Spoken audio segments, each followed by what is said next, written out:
오늘 요한복음 16장 25절에서 33절까지의 말씀입니다. 함께 말씀을 읽겠습니다.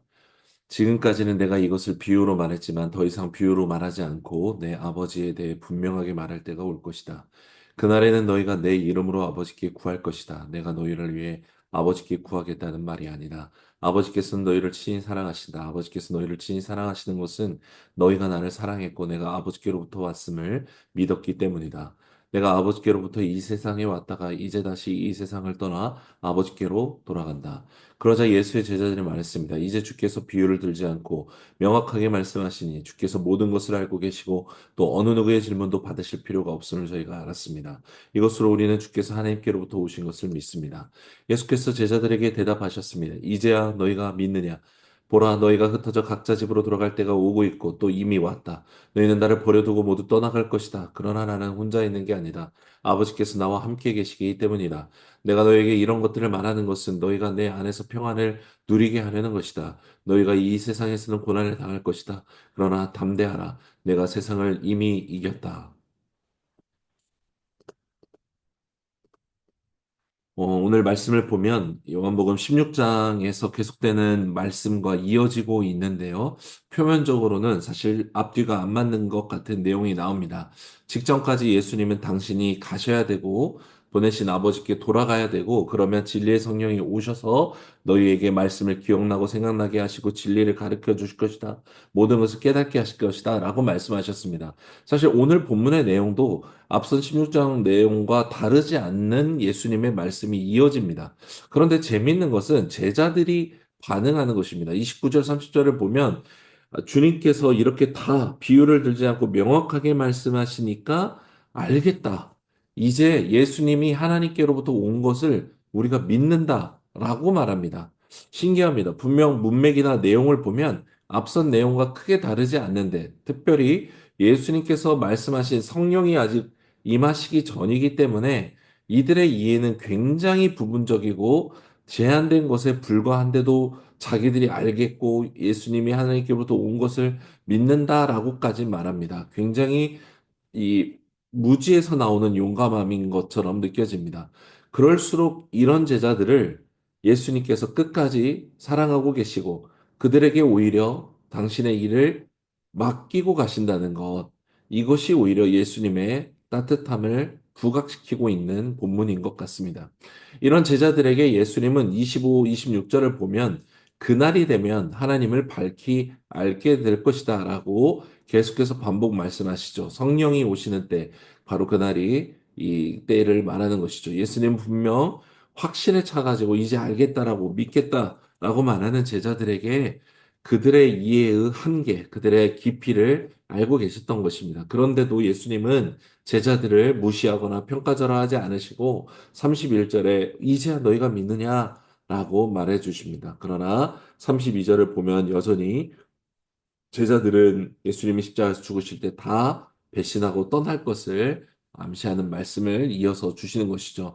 예수님은 제자들뿐만 아니라 우리들의 예수님에 대한 이해, 하나님에 대한 이해, 내 삶에 대한 이해, 이런 이해와 믿음의 정도를 너무나 다 알고 계십니다. 그 이해가 너무나 부실한 것일지라도, 너무나 얕은 것일지라도 하나님은 우리를 사랑하십니다. 아직 갈 길이 먼데도 불구하고 기다려 주십니다. 사랑하기 때문에 그렇습니다.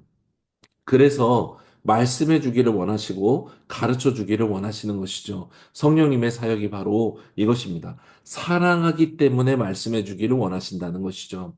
제 아이가 지금 24개월이 거의 다 되었는데 이제 단어를 막 알아가고 있습니다. 같은 단어를 수없이 반복합니다. 예를 들면 딸기라는 단어를 제가 들은 것만 500번은 넘게 말한 것 같습니다. 신기한 것은 아이가 딸기의 그림을 보나 사진을 보나 뭐 차에 킵슨 차에 붙어 있는 딸기를 보거나 항상 부모를 불러가지고 오게 해서 이걸 딸기가 맞냐라고 딸기 한다는 것입니다. 마치 더 풀어서 말하면 이거 딸기 맞죠? 이거 딸기죠? 라고 계속해서 부모에게 확인하는 것 같습니다. 그렇게 한 단어 한 단어를 알아가는 것이죠. 여러분, 우리가 하나님의 구원의 경륜, 우리는 지금 신약 시대에 이 완성된 말씀을 가지고 예수님이 죽으시고 부활하시고 승천하셔서 온 우주의 왕이 되시고 어린 양이 이 하나님께 두루마리를 받아서 이제 심판을 앞두고 있고 재림하셔서 영원한 생명과 영원한 형벌을 가져오신다라는 지식은 우리가 알 수 있을 것입니다. 그러나 이 지식조차도 교회 안에서 모르는 사람, 알지만 다르게 알고 있는 사람, 자기 마음대로 알고 있는 사람, 우리의 각자의 지식은 굉장히 얕고 자기중심적 해석이 많을 것입니다. 그러나 우리가 가진 특권이 있죠. 그것은 바로 우리를 사랑하시고 우리가 사랑하시는 하나님께 끝없이 물어볼 수 있는 특권이라는 것입니다. 여러분, 그래서 교회에서 질문이 없다는 것은 굉장히 잘못된 현상 중에 하나입니다. 묻고 또 물어볼 수 있는 것, 이것이 특권입니다. 저도 어려서 교회를 다니는데 제가 경험한 교회에서 하나님에 대해서 물어보면 믿음이 없는 문제이고 그것으로 인해서 당황하게 될 목사님을 오히려 배려한다고 질문하는 아이들을 오히려 굉장히 다그쳤던 기억이 납니다. 제가 경험했을 때는 어떤 한 교회, 대학 시절에 어느 한 목사님이 공개적으로 모든 것을 물어봐라. 내가 아는 대로 너에게 다 말해주겠다라고 말했던 목사님을 단 한 번 만났던 것이 전부였습니다. 그럼 하나님은 우리가 모른다고 우리를 평가하거나 쫓아내지 않으십니다. 자녀이기 때문에 그렇죠. 그래서 사랑하기 때문에 어떻게든 알려주기를 원하는 것이죠. 그럼 어떤 부모가 알려줬는데 그걸 또 까먹었다고 해서, 모른다고 해서 그 자녀를 괄시하거나 버리겠습니까? 여러분, 매일 일어나서 묻고 또 묻고, 매 순간 묻고, 들었어도 이해가 안 되면 묻고, 여러분, 이 물을 수 있는 것이 우리의 특권인 것입니다. 여러분, 물어봐야 정확히 알 수 있죠. 하나님의 일을 하나님께 물어야 합니다. 목사에게 묻는 것, 동역자한테 묻는 것, 은사자에게 묻는 것, 그게 도움이 되고 위로가 되고 그게 하나님이 일하시는 방법일 때도 있지만 가장 궁극적으로는 본인이 하나님께 물어야 되는 것입니다. 다른 사람에게 물을 필요가 없는 것입니다. 요한일서에 기름 부으심이 우리를 알게 하신다라고 말씀하셨습니다. 우리가 알지 못하는 것은 묻지 않기 때문입니다. 하나님께 물어야 합니다. 아이가 자기가 아는 것이 묻냐고 부모가 올 때까지 부모님, 아빠, 아빠 계속 부르듯이 하나님을 불러야 맞는 것이죠. 하나님 이게 맞습니까? 이거 도저히 저는 이해가 안 되는데 이게 하나님 뜻입니까? 계속 물어야 되는 것입니다. 이게 우리의 특권이다라는 것을 주님이 가르쳐 주고 계시는 것입니다. 사랑하는 관계이기 때문에 가능한 것이요. 성령이 계시기 때문에 이 물음에 우리는 하나님의 답을 들을 수 있습니다. 여러분, 하나님께 직접 배운 것은 결코 잊혀지지가 않습니다. 마음에 새겨졌기 때문에 그렇습니다. 다른 사람에게 들은 것은요, 사라집니다. 여러분, 물으십시오. 자녀의 특권입니다. 특권을 사용해 나아가는 저와 여러분이 되기를 원합니다. 26절을 보면 그날에는 너희가 내 이름으로 아버지께 구할 것이다. 내가 너희를 위해 아버지께 구하겠다는 게 아니다라고 말해요.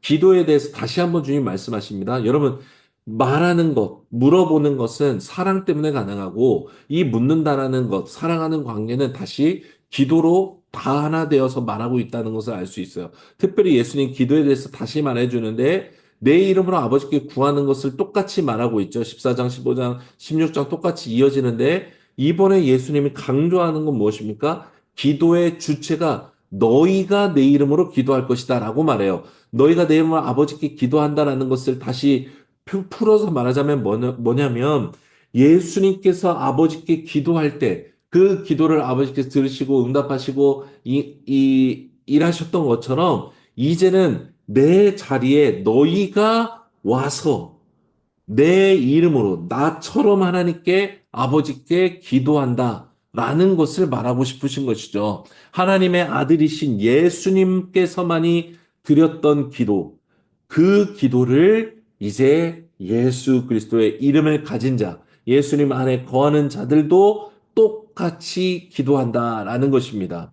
28절에 보면 내가 아버지께로부터 이 세상에 왔다라고 말하는데 원어로는 아버지께로부터 나왔고 이 세상에 왔다라는 뜻입니다. 여기 아버지께로부터 나왔다라는 단어, 이것이 독종자이신 예수님, 하나님과 똑같은 본성과 특징을 가진 유일하신 하나님의 속성을 그대로 가지신 예수님의 모습을 보여주는 표현인데 이걸 26절과 연결하면 예수님만이 사실 하나님 아버지께 기도하시고 구하고 바라실 수 있는 특권을 가지셨던 것이죠. 그런데 하나님의 아들인 예수를 믿는 자들에게 물을 수 있는 특권이 있다는 것. 이것이 바로 하나님께 기도할 수 있는 특권을 너희가 가졌다. 그래서 너희가 이제 기도하게 된다. 내가 너네를 위해서 대신 기도해 주겠다는 거 이거 아니라는 것입니다. 여러분 그래서 확장하면 뭐 마리아를 통해서 기도하고 성인들을 위해서 통해서 기도하는 것 이거는 완전히 잘못된 것이죠. 그래서 그리스도인은 세상에 버려졌거나 홀로 남겨진 것이 아닙니다. 예수님처럼 예수님과 같이 기도할 수 있는 특권을 가지고 있기 때문입니다. 예수님처럼 기도하라고 말하면은 여러분 이거는 과업이 되고 일이 되어서 부담이 됩니다. 그런데 그게 아닙니다. 우리는 예수님과 같이 똑같이 기도할 수 있는 특권을 받은 자라는 것입니다. 여러분 그래서 기도하는 것이죠. 기도에 복종하고 헌신하는 사람은 충만한 믿음을 받고 확신에 가하는 담대한 믿음을 받게 되는 열매를 받게 됩니다. 여러분 예수님처럼 기도할 수 있는 특권은 100% 사랑으로 에워싸여져 있다는 것을 기억해야 합니다. 27절 말씀이 그것을 가르쳐 주고 있는 것이죠. 이 아버지께서 우리를 사랑하시기 때문에 또 우리가 예수님을 사랑했기 때문에 예수님을 통하여서 우리가 이 기도를 하게 되는 것입니다. 예수님은 아버지로부터 오신 분이기 때문에 그분을 믿어 우리는 하나님의 사랑 안에 거하게 되고 기도할 수 있습니다. 하나님이 우리를 사랑하시고 우리가 하나님을 사랑하기 때문에 기도할 수 있다는 것. 역으로 말하면 하나님을 사랑하기 때문에 우리가 해야 되는 것은 기도해야 된다라는 것을 나타내는 것이죠. 여러분 예수님은 자신의 이 육신의 부재와 함께 성령의 오심을 말씀하셨죠. 그러면서도 계속해서 이 구간에 기도에 대해서 말씀하고 있다는 것이 중요합니다. 무슨 말이냐면 성령이 오셨고 우리 안에 내주하신다라고 해도 기도하지 않고는 이것을 경험하고 살 수가 없다라는 것을 내재하고 있는 것입니다. 그래서 기도하라는 것입니다. 32절에 보면 오늘 말씀을 마치실 때 예수님께서 평강을 너에게 주려고 내가 이것을 말한다. 너희가 이 세상에서 고난을 당할 것이나 담대하라 내가 세상을 이미 이겼노라 라고 주님이 말씀하세요. 여기서 말씀하고 있는 것에서 중요하게 강조하고 있는 것은 뭐냐면 담대하라라고 하는 것입니다. 너희가 미움을 받고 박해를 받을 것을 내가 이미 말하는 거는 너네가 이거 당황하지 말고 평안을 누리려고 하는데 너네 고난을 당할 거야. 그런데 담대해야 돼. 담대해야 돼. 라고 말씀하세요. 여러분, 담대하라는 거, 이걸 어떻게 우리가 취할 수 있는가? 예수님은 육신으로 우리와 함께 거하고 있지 않으시죠? 모든 시대 가운데 성령께서 함께하고 계십니다.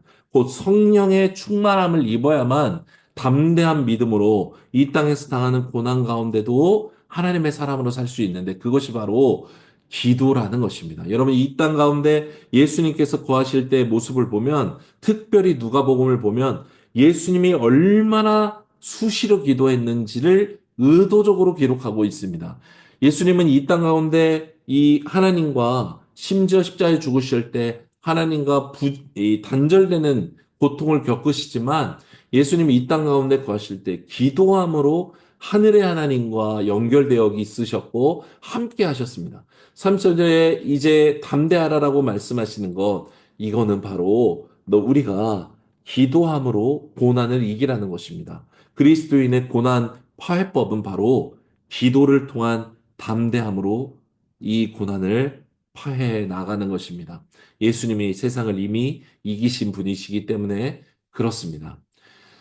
여러분 33절 말씀이 생동하는 말씀이 되는 비결 이것이 바로 담대함에 있다라는 것을 우리가 기억해야 합니다. 성령으로 충만한 사람이 바로 담대한 사람입니다. 예수의 영으로 충만한 사람만이 고난 가운데서도 세상 안에서도 담대할 수 있습니다. 사도 바울이 그랬습니다. 또 예수님의 제자들도 그랬습니다. 사도행전에 성령 세례를 받았던 제자들이 거침없이 죽으시고 부활하신 예수님을 막 전하니까 예수님을 죽였던 사내들인 공회원들이 그리고 대제사장들이 너무나 두려워했죠.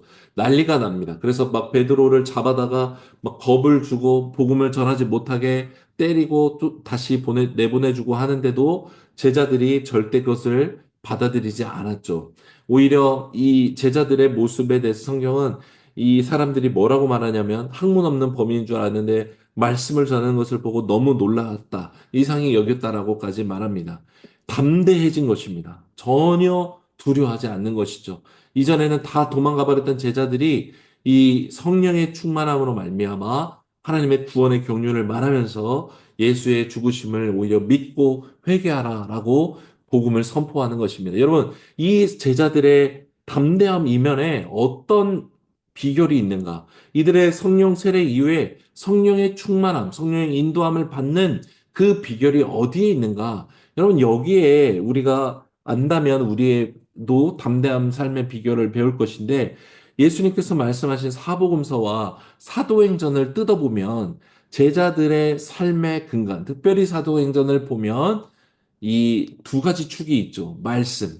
성령께서 하시는 사역인 하나님의 말씀을 기억해 말씀대로 순종하는 삶이 있겠고, 뭐 사도행전과 오늘 본문을 연계해서 말하자면 기도가 아주 중요한 축을 이루고 있습니다. 특별히 사도행전의 사도들, 고넬료, 여기에 등장하는 사람들, 심지어 구약의 다니엘까지 가도 똑같지만 베드로와 요한 사도들, 이런 사도들은 항상 기도했습니다. 특히 유대인의 관습에 따라 정한 시간에 기도를 드렸어요.